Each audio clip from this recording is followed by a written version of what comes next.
आज के शो में। सानिया बल्दिया फैक्ट्री केस, पीएसपी क़यादत ने संगीन सवालात उठा दिए। सानिया बल्दिया का मास्टरमाइंड कौन था, क्या जवाब मिल पाया? बल्दिया फैक्ट्री मालिकान पर उठाए गए संगीन सवालात। अस्सलाम वालेकुम। पस पर्दा हक़ाइक़ सनसनीखेज़ इंकशाफ़ात प्रोग्राम बेनकाब में हूँ आपके साथ सफ़ान खान।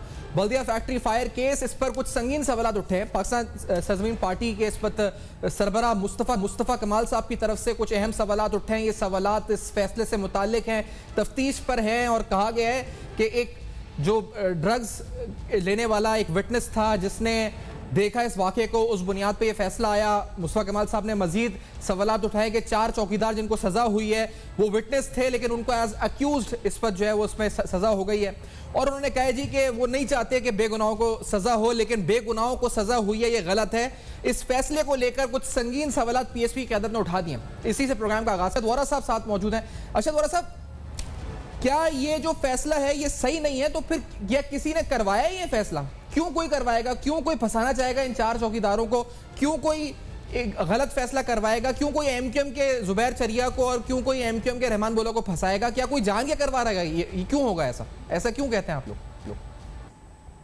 सबसे पहले तो मैं ये क्लियर कर दूं बात के जो 264 शहादतें हुई थी बल्दिया सानिया में, उसमें उसके अफसोस में उसमें हम बराबर के शरीक हैं। हमने इत्तेफाक से, मैं उस वक्त साइट का चेयरमैन भी था और जिस वक्त ये आग लगी थी मैं खुद भी वहाँ पे 2 दिन तक मौजूद रहा था।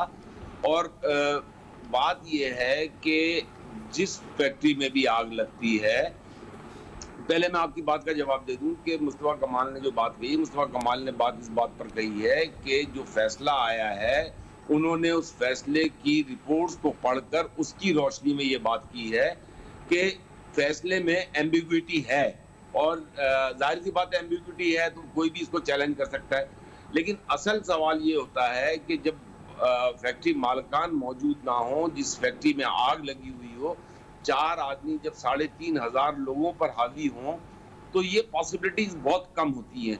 और फिर जब आग लगती है तो मैं जब 2 दिन बाद इन्वेस्टिगेशन टीम ने करीब का जायजा लिया तो बराबर वाली पीछे गली में अगर आप जाएं तो वहां पे एक बड़ा गेट था। उस गेट को खोले तो ये बल्दिया वाली फैक्ट्री और उसके बीच में एक सड़क और दूसरी फैक्ट्री।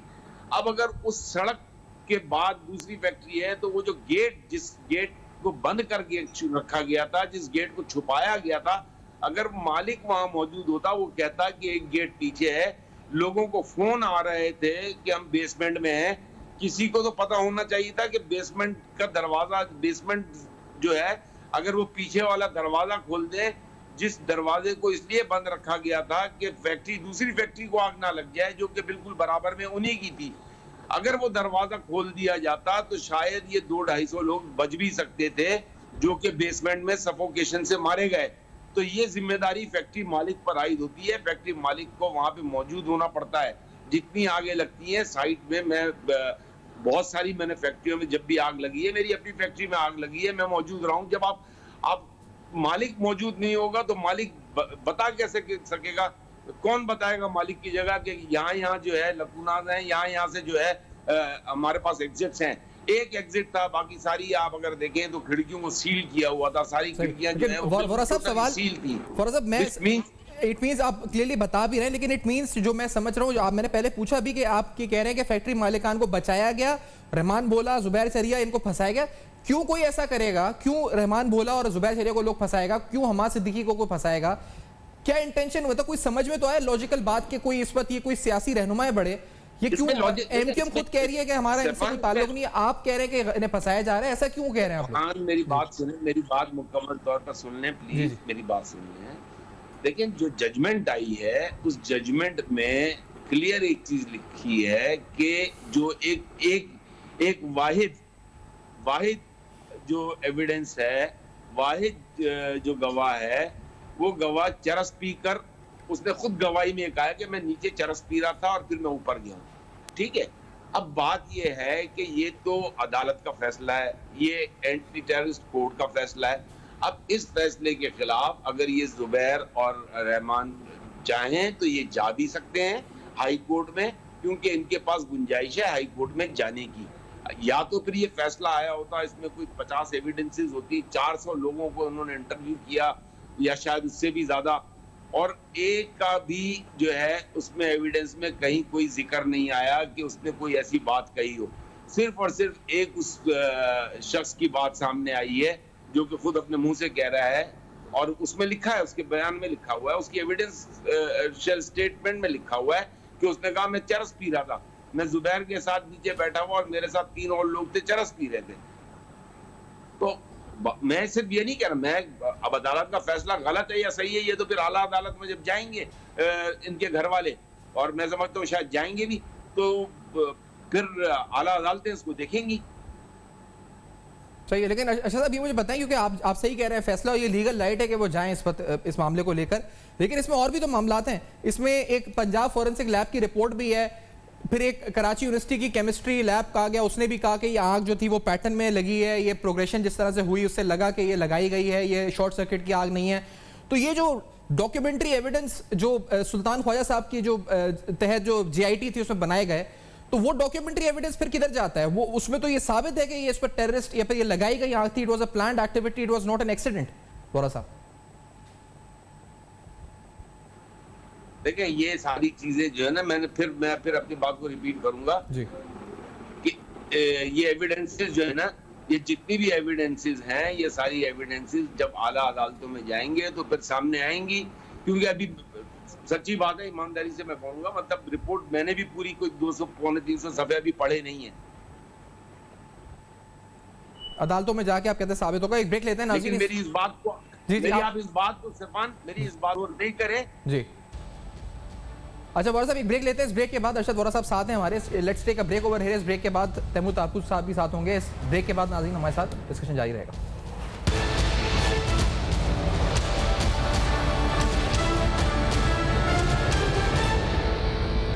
Welcome back. आप देख रहे हैं बेनकाब। बेनकाब में अहम तरीन सवाल, आखिरकार सानिया बल्दिया का फैसला आने के बाद अब जो संगीन नौयत के सवाल उठे हैं, PSP की आदत ने उठाए, भी अब अरशद वोरा साहब की ज़बानी सुन रहे थे, ये कुछ अहम सवालात तो हैं, और सब में अहम सवाल ये है कि इस केस के मास्टरमाइंड तक क्या हम पहुंच सकें या नहीं पहुंच सकें। ये जुबैर, ये चरिया, ये रहमान भोला, आदि इज द मास्टरमाइंड्स, ये मास्टरमाइंड्स थे भी या नहीं, या हम उन तक कभी पहुंच भी सकेंगे या नहीं पहुंच सकेंगे। ये सब ऐसे ही हुआ कि इस वक्त जिस तरह से ये मंजरकशी हुई, क्या ये इस नीचे लेवल के ऊपर ये तमाम अहम तरीन फैसले हो रहे थे, या ये कुछ ऊपर से मामला डोरे हिल रही थी, उन तक हम पहुंच सकेंगे नहीं पहुंच सकेंगे। कल आपको हमने मुतासरीन की बात भी सुनवाई थी। मुतासरीन ने तो ये तक कहा कि फैक्ट्री मालिकान क्यों, जब तक उनको सजा नहीं हो, जब तक फैक्ट्री मालिकान को सजा नहीं होती, वो कहते हैं जब तक इंसाफ नहीं होगा। ये सईदा खातून जो एक उनकी एसोसिएशन की हेड है वो हमारे साथ मौजूद थी, वो बोल नहीं थी। लेकिन आज मुस्तफा कमाल साहब ने एक सवाल उठाया, पूरे पाकिस्तान को उन्होंने कहा जी कि पूरा पाकिस्तान कहता है कि ये 2 कातिल हैं, वो नहीं कहते। उन्होंने क्या चैलेंज देते हुए कहा है, लेट्स हियर दिस। मुस्तफा कमाल साहब ने क्या कहा?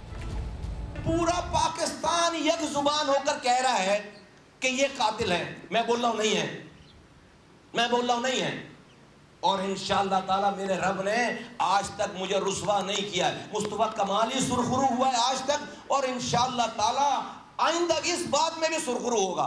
देखना मेरा रब ऐसे हालात बनाएगा कि ये लोग मुंह छुपाते फिरेंगे। जिन लोगों ने ये गलत प्रोपेगेंडा किया है, 280 लोगों का मरना जुल्म है, उससे बड़ा जुल्म है किसी के ऊपर गलत इल्जाम लगा दो 280 लोगों का। और एक सियासी पार्टी जिनके ये कारकुनान है, वो धड़ाधड़ बयान ठोक रही है कि अल्लाह का शुक्र है हम मुतमईन हो गए इस फैसले से, अल्लाह का शुक्र है कि हम मुतमईन हो गए फैसले। बगैर तो शर्म नहीं आती? तुम मुहाजिरों के ठेकेदार हो, तुम मुहाजिरों का मुकदमा लड़ोगे। ये जो मरने तुम्हें ये जो सजाए मौत पाने वाले लड़के मुहाजिर नहीं है। अब ये तो बड़ा मामला इस वक्त गंभीर हो गया। कुछ संगीन नौयत के सवालात हैं। अरशद वोरा साहब साथ हैं, कुछ पर्टिनेंट पॉइंट्स उन्होंने रेस किए। तैमूर तारकुस साहब सूबाई वजीर साथ हैं, हमारे पीपल्स पार्टी के सीनियर रहनुमा। तैमूर साहब, ये तो कंट्रोवर्शियल हो गया मामला, इसका मतलब अब फैसले को लेकर मुस्तफा कमाल साहब जो सवालात उठा रहे हैं, इज इट कंट्रोवर्शियल या इज इट क्लैरिटी है अभी भी कि ये कातिल हैं? वो कहते हैं नहीं है कातिल, पूरा पाकिस्तान कह रहा है। मैं कहता हूं मुझे समझ नहीं आता कि मुस्तफ़ा कमाल साहब के जहन में क्या बात है, क्योंकि इस चीज़ पे तो सब मुत्तफिक थे कि ये दोनों मुलव्वस हैं, ये कातिल हैं। जो इशू बनता है वो ये बनता है कि ये तो इम्पॉसिबल बात है कि इन दो ने मास्टरमाइंड भी किया इस पूरे प्लान को, इन्होंने सबको मर्डर भी कर दिया ब्रूटली। उसके बाद फिर सारी जो रकम आ रही थी जो MQM के पुराने खासम खास लोग ले रहे थे, कहाँ तक वो पहुँचती थी, लंदन तक उसका मेरे ख्याल से ट्रेल जाता था इन पैसों का जो इस तरह से लिए जाते थे, मर्डर करके, किडनैपिंग करके, एक्सटॉर्शंस करके।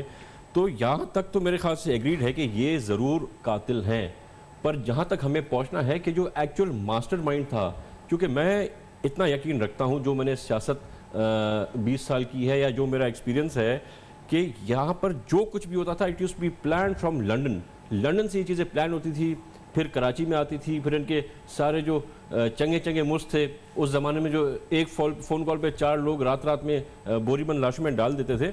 तो वहाँ तक हमें पहुँचना बहुत ज़रूरी है। जब तक हम उस मास्टरमाइंड तक नहीं पहुँचे जिसने ये हुक्म और अहकामात दिए थे, जब तक उन लोगों तक नहीं पहुँचे जिन लोगों के पास ये पैसे ऊपर तक ट्रिकल करके जाते थे, तो तब तक इंसाफ मेरे ख्याल से इन लोगों को नहीं। तो आप सही कह रहे हैं। उसमें जैसे हमाद सिद्दीकी एक बड़ा नाम है जो मास्टरमाइंड कहा जा रहा है कि मुबैना तौर पे था।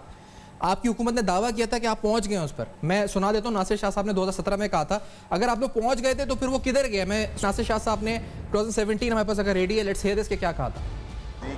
भी काफ़ी अरसे से इसकी तलाश थी और अब वो भी पकड़ा गया है, इसी तरह और लोग भी, और वो केस अभी तक चल रहा है और बेगुनाहों का खून कभी भी रायगा नहीं जाएगा और उन सबको इंशाअल्लाह सज़ा मिलेगी। तो हमाद सिद्दीकी पकड़ा गया है, ये कहते हैं नासिर शाह साहब। सुहेल अहमद सियाल साहब उस वक्त मिनिस्टर थे फॉर इंटीरियर, उन्होंने मना किया कि उन्होंने कहा कि आई एम नॉट अवेयर, मना नहीं, उन्होंने कहा I am not aware of this. ये नासिर शाह साहब का बयान है। तो किधर गया फिर ये मास्टरमाइंड? तो ये था तंजीमी कमेटी का, ये आपने पकड़ लिया, फिर किधर किसको रखा? थोड़ा सा उस जमाने में मेरे ख्याल से नासिर शाह साहब वक्त से पहले बोल गए थे, क्योंकि उस वक्त टीमें अरेस्ट करना चाह रही थी। होम मिनिस्टर सुहेल सियाल साहब थे और उनको उम्मीद थी कि वो कहीं पे उनको मिलना है, पर अरेस्ट हुआ नहीं था। तो ये मेरे ख्याल से थोड़ी मिसअंडरस्टैंडिंग थी नासिर शाह साहब की कि बंदा अरेस्ट हुआ नहीं था। उसको करने की कोशिश ज़रूर उस वक्त जारी थी जब उन्होंने ये थोड़ा जल्दबाजी में बयान दे दिया था। लेकिन सर अब तो साल 2012 से आज 2020 8 साल हो गए। मास्टरमाइंड को पकड़ना लॉ एनफोर्समेंट प्रोविंस के अंदर आपका काम है, तो क्यों नहीं आपने अभी तक आप उसको यहाँ ला नहीं सके? उज़ैर बलोच अरेस्ट हो गया, बहुत से बड़े बड़े नाम अरेस्ट हो गए। Why not Hamad Siddiqui? जब आप कह भी रहे करीब पहुंच चुके थे 2017 में, आज 2020 हो गया, अब तो 3 साल इस बात को भी हो गए। देखिए, सिंध गवर्नमेंट ने पहले दिन से हर मुमकिन कोशिश की थी कि इन सबको गिरफ्तार किया जाए, पर आपने देखा इनका जो नेटवर्क था, आप उज़ैर बलोच के नेटवर्क को MQM के टेररिस्ट नेटवर्क से आप कंपेयर नहीं कर सकते।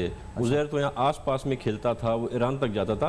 इनकी तो कहाँ तक इनकी पहुँच थी, और जो लोग अरेस्ट हुए वो कहाँ से मलेशिया और किन किन मुल्कों में जाके बैठे हुए थे। तो हमने पूरी कोशिश की और इंशाल्लाह ताला हमारी तरफ से कोई कमी नहीं आएगी, पर हम चाहते हैं कि कोर्ट्स की हमें एक सिंपल स्ट्रेट डायरेक्शन मिले। जिनके नाम अभी तक हमको जिन पे शक शुबे करने चाहिए वो नाम क्यों जाहिर नहीं हो रही है, मेरे समझ से बाहर है, और क्यों उन कोर्ट्स में उन नामों को फिलहाल छोड़ अभी ये PSP कहती है कि ये फैसला अपील के अंदर स्टैंड नहीं कर सकेगा इन द हाई कोर्ट में। कहते हैं ये लीगली स्टैंड नहीं होगा, और वो पॉइंट्स ही बता रहे हैं इस पर। तो डू यू थिंक क्योंकि ये लीगली स्टैंड, और फैमिली अगर जाती है, उनकी लीगल राइट है, they will go for appeal high court में, तो क्या होगा? उनका राइट है, उनको हाई कोर्ट में अपील में जाना चाहिए, पर मेरे ख्याल से ये डिमांड ज़रूर उनके लवाकिन करेंगे कि और कौन कौन इसमें उनके साथ मुलविस था और कहाँ तक की बात जानी चाहिए थी। पर मैं नहीं समझता कि हाई कोर्ट में कोई ये अपील करेगा कि इनको आप छोड़ दें और बाकियों को तलाश। आप ही कहते हैं ये 2 कातिल है और ये टेररिज्म है। जहाँ तो कोर्ट को रिस्पेक्ट करता हूँ और मैं समझता हूँ कोर्ट इतना गलत फैसला कभी भी नहीं देगा, ना दे सकता। उन्होंने पूरे बयानात, इसमें रेंजर्स भी इन्वॉल्व थी, सिंध पुलिस भी इन्वॉल्व थी, और दूसरी एजेंसीज भी इन्वॉल्व रही हैं इन्फॉर्मेशन देने के लिए, तो वो इतना गलत नहीं जा सकते। वोरा साहब, आप एक तरफ ये बड़ा तजाद है इस पर, ये आप सुन रहे पीपल्स पार्टी का, आपने खुद ही सुन लिया होगा, ये कहते हैं इट वाज अ नेटवर्क, और इतना स्ट्रॉन्ग नेटवर्क है कि उज़ैर बलोच का नेटवर्क भी इसके आगे कुछ नहीं है। और फिर हम एक तरफ आपकी पार्टी की आदत को सुनते हैं तो वो कहते हैं कि ये लोग बेगुनाह हैं और बेगुनाहों को सजा मिल रही है इस मामले के अंदर, और असल जो गुनाहगार हैं उनको सजा नहीं मिली है। तो ये बड़ा एक तजाद और बहुत बड़ा तजाद है, इससे कंफ्यूजन बढ़ रहा है। तो कुछ कहेंगे इस पर वोरा साहब?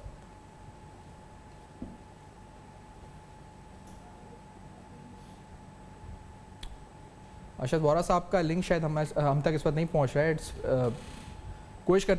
कोशिश करते हैं कि राब्ता दोबारा बहाल हो सके। जो इस पर चौकीदारों के हवाले से मुस्तफा कमाल साहब ने कहा था कि बेगुनाह हैं, और वो जो 4 चौकीदार थे, प्राइम विटनेस वो कहते हैं गेट पे थे। आज क्या कहा था, लेट्स हियर दिस, फिर उसके बाद जवाब लेते हैं PSP से। Let's hear this.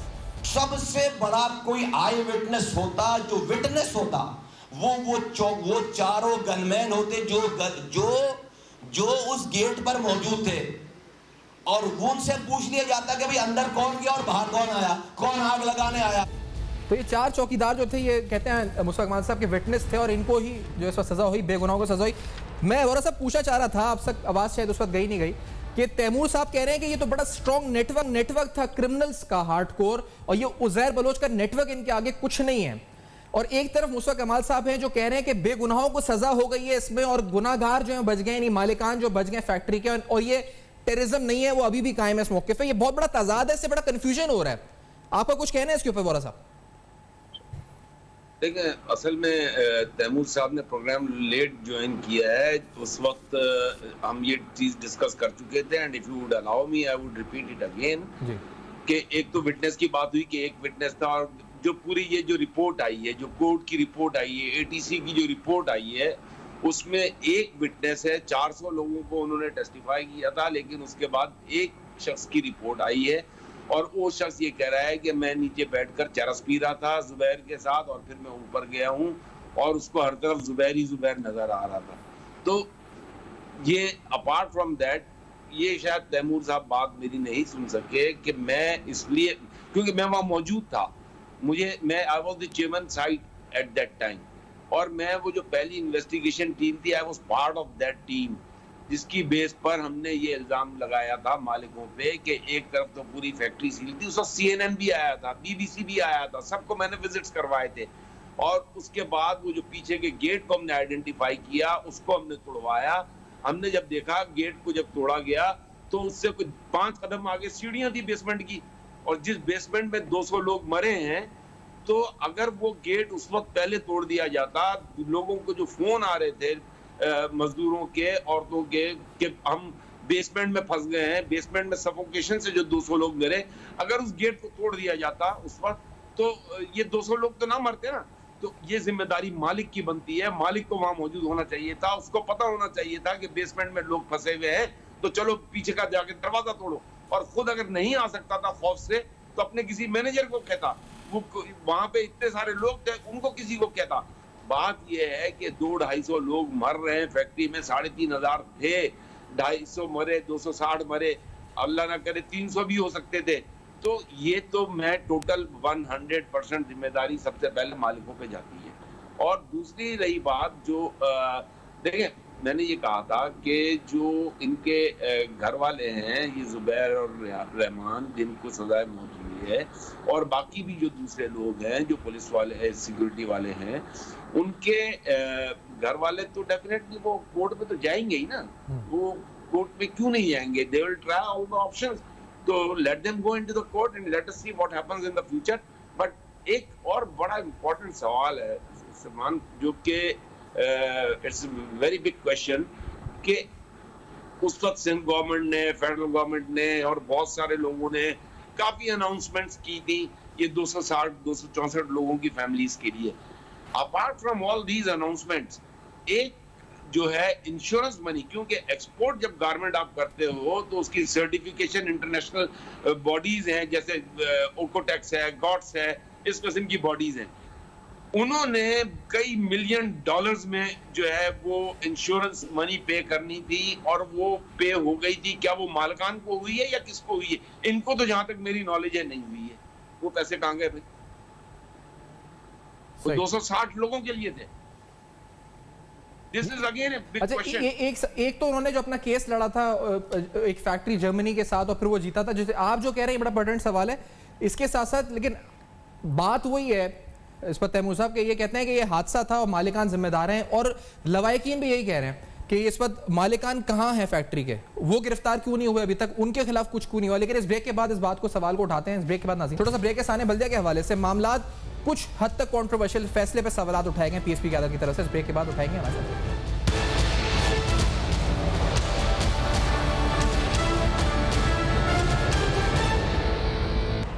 Welcome back. आप देख रहे हैं बेनकाब। बेनकाब में अहम तरीन सवालात। आखिरकार ये जो पूरा मामला है साने बल्दिया का, 8 साल बाद भी हम कहें कि इसके मंतकी अंजाम तक पहुंचे, तो हम क्या ये कह सकते हैं, नहीं कह सकते? क्या हम मास्टरमाइंड्स तक पहुंचे, और अगर मास्टरमाइंड जो भी थे, वो हम्माद सिद्दीकी भी था, वो अभी तक गिरफ्तार भी नहीं हुआ। जिनको सजा हुई, क्या मुतासरीन उससे मुतमईन है? नहीं मुतमईन है, क्योंकि कल इस प्रोग्राम में और मुख्तलिफ जगहों पे उन्होंने कहा कि मुतमईन नहीं है। आज पीएसपी की क़यादत ने कुछ सवाल उठा दिए हैं। वो पीएसपी तो अभी भी ये कहती है कि it was an accident, it was not terrorism, it was not terrorism. PSP ने गवाहों से लेकर तमाम मामलात पे सवाल उठाए हैं, इस पर भी बात कर रहे हैं। लेकिन बड़े अहम सवाल जो अभी उठे हैं इस प्रोग्राम में, अरशद वोहरा साहब की ज़बानी जो सुन रहे हैं, तैमूर साहब, पहली बात तो वो ये कह रहे हैं, और आपने सुना होगा, वो कहते एक आदमी जो कि ड्रग्स में था, 400 विटनेसेस में से he was the one I witness जिसको टेस्टिफाई किया गया, उसने देखा जुबैर चरिया को कुछ केमिकल फेंकते हुए और उसको जुबैर हर जगह नजर आने लगा। And there is no other evidence to support this claim कि वो जुबैर चरिया ने आग लगाई। क्या कहेंगे? मेरे ख्याल से तो अगर क्योंकि आई विटनेस भी वोरा साहब बता रहे हैं कि वो खुद ही हैं, अगर इतनी उनके पास इंफॉर्मेशन है तो मेरे ख्याल से इनको खुद अपील करनी चाहिए in the court of law, और ये जाके फिर ये सारी चीज़ वहाँ पे बताएं। अपील तो फरीक कर सकता है ना सर, ये तो he is not a party in the case, but he was eye witness, he should be a party with the फरीक। हादसे के बाद गए ना, तो ऐसे तो वहाँ सैकड़ों लोग थे जो आई विटनेस। उन्होंने बताया कि उन्होंने सब कुछ देखा, वहाँ पे क्या हो रहा था, गेट खुल सकते थे, मालकिन ने नहीं खोले। ये इल्ज़ाम लगा रहे हैं कि मालकिन को जो है अरेस्ट होना चाहिए। तो ये तो मैं समझता हूँ कि गफलत मालकिन की तरफ से थी। उनके पास सेफ पैसेजेस जो कंपलसरी होते हैं इन केस ऑफ फायर निकलने के लिए, स्टेयर केसेस वो नहीं थे। तो उस हद तक तो मेरे से मालकिन को वो इल्ज़ाम देना और लगाना समझ में आता है, पर मालकिन पे मर्डर का केस करना कि मारा ही, कत्ल ही इन लोगों ने खुद किया, तो वो बात मेरे थोड़ा समझ से बाहर है। और ये जो आपके ना इस बंदे को अरेस्ट नहीं किया और बाकी अरेस्ट हो गए, इससे भी अगर प्रॉपर इन्वेस्टिगेशन अभी भी कैरी ऑन हो तो आप और बहुत ऊपर तक पहुँचेंगे। And I am sure this is something, अगर ये फिर से जा रहे हैं लवाकिन कोर्ट्स में, तो फिर तो मेरे से एक और इंक्वायरी खुलनी चाहिए। बिल्डिंग गिरी फैक्ट्री यहाँ पर एक साइट एरिया के अंदर, आप कमिश्नर कराची गए, उन्होंने सीएम ऑल्सो ऑर्डर्ड कि आप मालिक के खिलाफ केस दर्ज कराएं। कोरंगी में बिल्डिंग गिरी, बिल्डर के खिलाफ, बिल्डिंग के मालिक के खिलाफ केस हुआ है। ये एक पूरी फैक्ट्री जल गई जिसके अंदर उस फैक्ट्री के 260 मुलाजमीन थे। तो मालिक तो है ना उसमें कहीं ना कहीं, अब वी कैन नॉट से कि मालिक है ही नहीं, ही इज कंप्लीटली क्लियर। कैसे मुझे एक बात करनी है जी वोरा साहब, मुझे वोरा साहब बोले। जी बोले। मैं थोड़ा सा तैमूर की इस बात को क्लेरिफाई करूंगा कि इन्होंने कहा मैं आई विटनेस था, yes I was the I witness.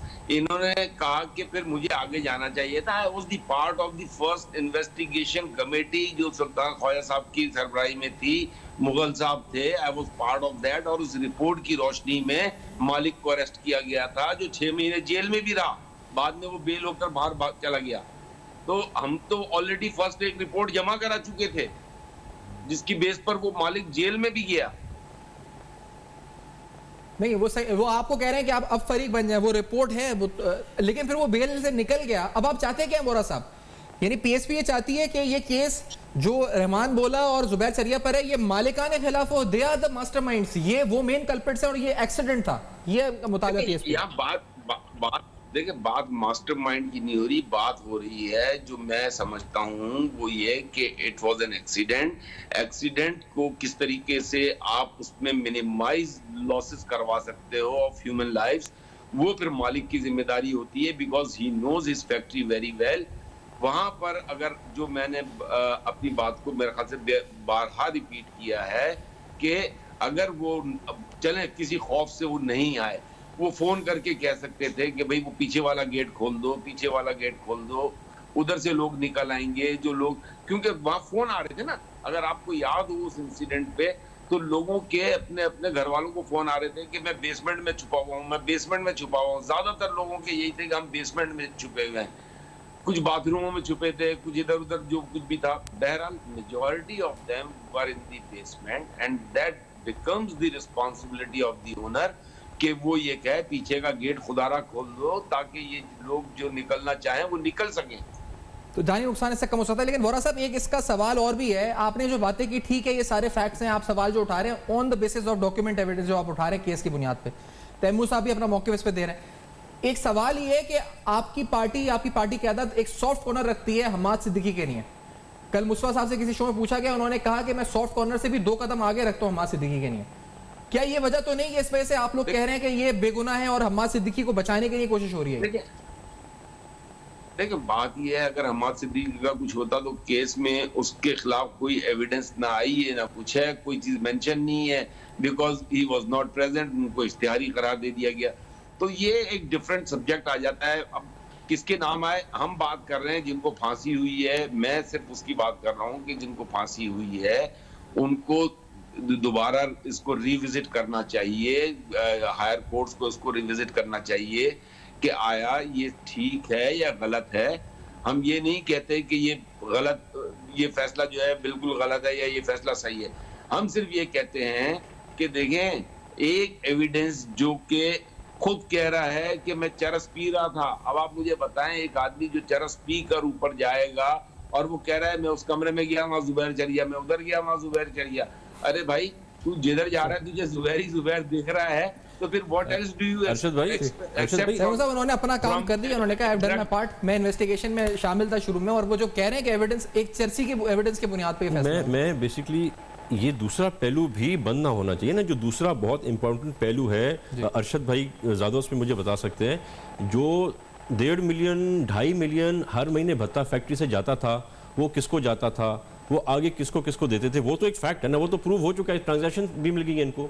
और उसके बाद जो एक इतना बड़ा अमाउंट मिला था, जो फैक्ट्री मालकिन कहते हैं कि उस अमाउंट मेरे ना देने की वजह से ये सारा हुआ, तो वो पहलू तुम बंद नहीं कर सकते ना। कोई इन्वॉल्व हो या ना हो, पर भत्ताखोरी करना, धमकी देना, इतना बड़ा अमाउंट मांगना, वो भी तो इन्वेस्टिगेट होना चाहिए। मैं एग्री करता हूँ अरशद भाई के साथ, he is right, everybody has right to retrial, इनको रीट्रायल में जाना चाहिए, अगर ये बेकसूर होंगे तो कुछ हो जाएगा। नहीं, आपने कल सुना मुस्तफा कमाल साहब ने कहा था कि एमक्यूएम जो थी ना, अगर वो चाहती तो एक बाइक भेज के मालिक को उठा लेती और वो 25 करोड़ क्या 50 करोड़ भी देने को तैयार हो जाता। तो वो उन्होंने खुद बोला था मुस्तफा कमाल साहब ने, तो उनको जरूरत थी कि 250 लोगों को जलाएं। वो ये तो ज़रूरत भी नहीं थी ना, वो उस ज़माने में 12 मई को जो लोग सब शहीद कर दिए बिला वजह के, क्योंकि किसी ने हुक्म कर दिया था कि कराची बंद करना है, और नहीं तो उसका क्या हुआ, वो जो 50-50 बोरी बंद लाशें एक एक दिन में 25-25 50-50 एमक्यूएम करके बेचती थी, तो वो भी तो ज़रूरत नहीं थी ना उनको बोरी में डालने की, उनको जाके वो उठा के किडनैप करते, पैसे लेके छोड़ देते। तो ये तो तरीके का, वो तो एक पॉलिटिकल इवेंट था 12 मई का, तो चीफ एस आ रहे थे यहाँ पर, वो तो एक मामला था जनरल मुशर्रफ साहब। ये तो एक 250 लोग थे जिनसे बज़ाहिर मजदूर थे, फैक्ट्री मालिकान से मामला था, भत्ता उनसे लेना था, भत्ता वो नहीं दे रहे थे।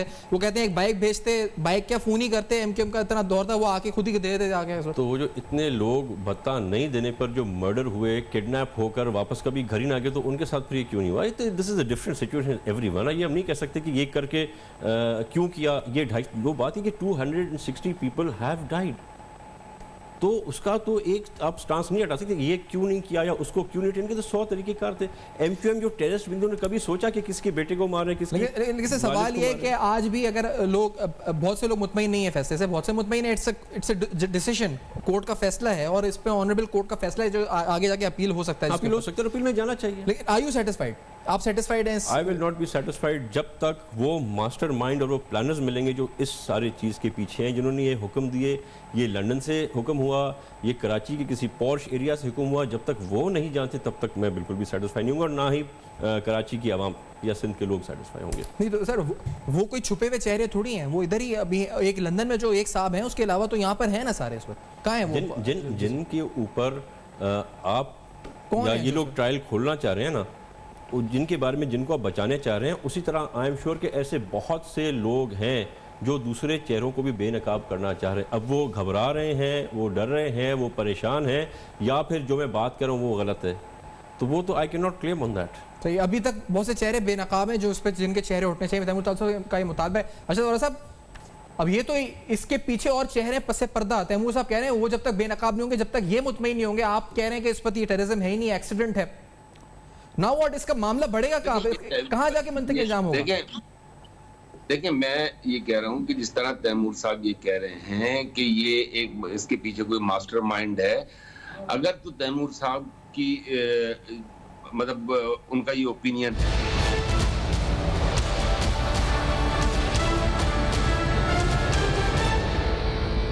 Welcome back. आप देख रहे हैं बेनकाब, और बेनकाब में आज अहम तरीन सवाल उठाए सानिया बल्दिया के हवाले से। कुछ संगीन सवाल पीएसपी की क़यादत ने उठा दिए। इन सवालात की बुनियाद के ऊपर क्या ये मामला रीइन्वेस्टिगेट हो सकता है, आगे हाई कोर्ट में इसकी लीगल स्टैंडिंग क्या हो सकती है, बहुत से मामला पर सवाल उठाए। सूबाई हुकूमत का मौक़िफ़ क्या है, ये भी जानने की कोशिश करी। इस अहम तरीन सवाल के साथ जो छोड़े जा रहे हैं कि आखिरकार 260 जानों को जो जलाने वाला था जिंदा, उसका मास्टरमाइंड कौन था, वो कब बेनकाब होगा? पीएसपी तो कहती है एक्सीडेंट है, लेकिन फिर भी जो ये जुबैद शरिया है, रहमान बोला है, ये सिर्फ मोहरे थे, असल किरदार कौन थे, वो कब बेनकाब होंगे? आपका फीडबैक